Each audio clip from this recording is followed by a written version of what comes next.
Hi guys, in today's tutorial I'm going to be showing you how you can change your primary market on Shopify. This is going to be a step-by-step tutorial and quick tutorial. Now before we start, I would highly appreciate if you can drop a like on this video and let's get started right now.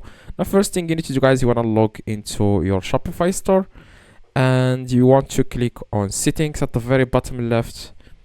After that you want to click on markets.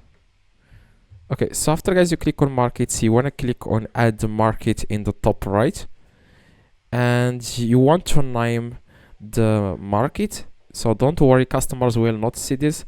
Just name the market. For example, let's name it new market, and here you want to select the market. For example, I will change, I have like United States as my primary market. I'm going to change it to France. Select the country here and then click on add market. By the way, you cannot select like two countries and set them as a primary market. You can only select one. Click on add market.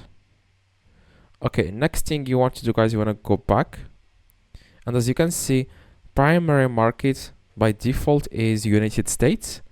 Now I'm going, and I have added a new market, which is, it's called new market, and that market is like I said, like I will change from United States to France. Now what you guys need to do, you want to click on the new market that you have created, and you want to click on more actions in the top right, and you want to click on make primary market. Click on confirm, and now France is my primary market. As you can see, United States is not anymore, as you can see. Now you can also delete the old market. You can just click on it, more actions, click on remove market, click on again on remove, and that's all, guys. Okay, if this video, guys, helped you, please drop a like and see you guys in the next video. If you have any questions, let me know in the comments. I'll reply to every single comment. Ask me in the comments any question, I will reply to you guys, and see you guys next video.